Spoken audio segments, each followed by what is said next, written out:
Hi, welcome to the Java programming tutorial. The last tutorial we looked at constructor overloading, and the one before that we looked at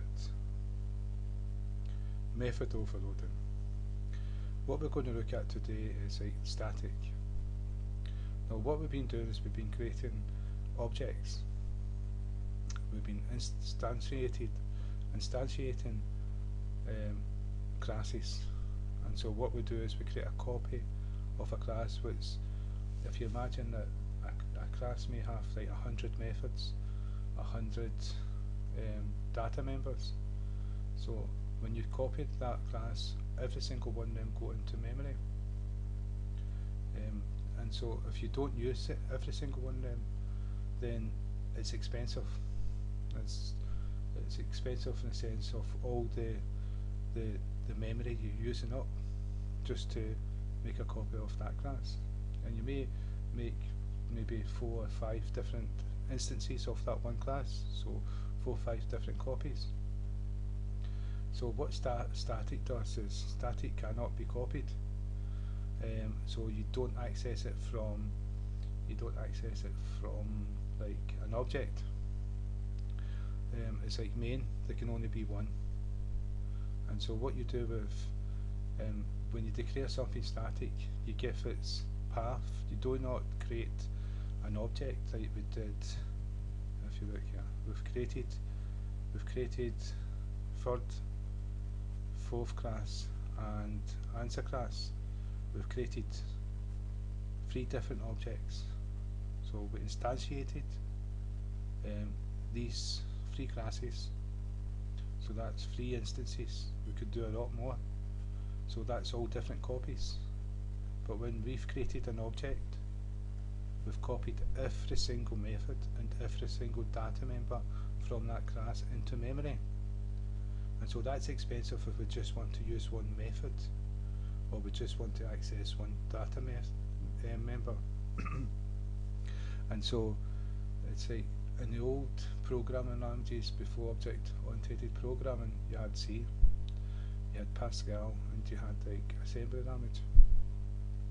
Now you had a scope for variables, and that scope was determined by where they were declared. So if you declared a variable at the very outside all the methods, then that variable was global, and so you could access that variable from any method. They were called functions, any function within that code. So it was as long as that program is running, that variable was always alive and accessible. But if you declared a variable inside a function, the lifetime of that variable was only within that function. So it wasn't global. It was just for the scope of that variable.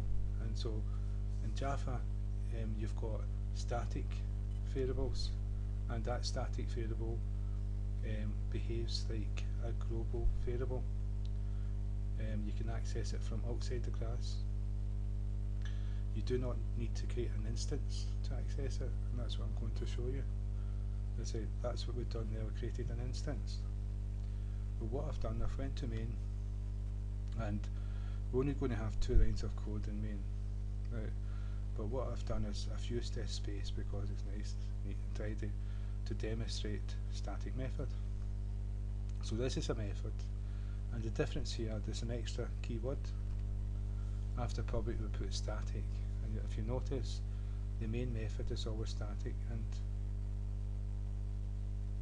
they're static in between the void and the public. Well, it's the same with this method. Now, to access this method, we do not have to create an object like we've done here. Right? This is an object. We create an object called SE equals to, and then the constructor. And so what we've done is we copied every single data member and method from that class and created a copy into memory so we can use them.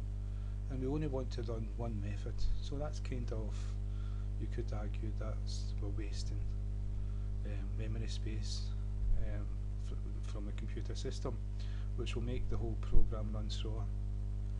And so, though to do with today's computers, they're so fast and so powerful and have so much memory and hard drive space and all the rest of it, the object-oriented program, you don't notice if the speed is, wouldn't notice if it was running slow or not, because they've advanced so much.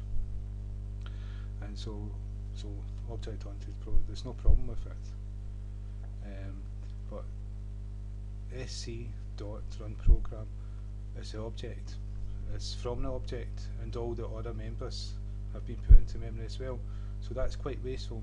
With static, there can only be one, and because this class has declared static meth, we don't need to create an object. We just need to type its name and run the program, and it will run the program, and it will put this string of text onto the screen. And we've created another static method in the third class, this one here. So we can show you how we'd access a static method from another class. And so we go back to the main. What we've done is we typed the class name, and remember there's no object being created. That's the class name, dot, and then we typed in the method name, and that there will print out, where are we, it's the wrong one, it will print out from the third class, and right, so we're going to get this printed, then the other one printed, so excuse me.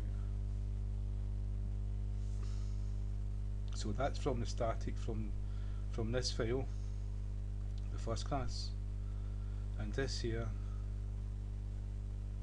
is from the third class static method. And notice we didn't create, unlike this, we created an object.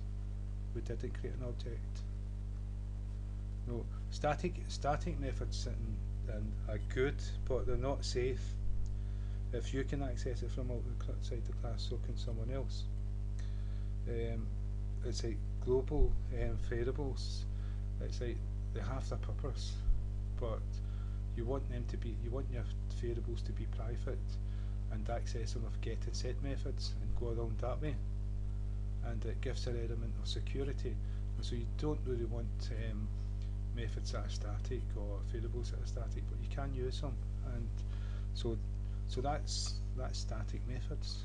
So again, thank you for your time.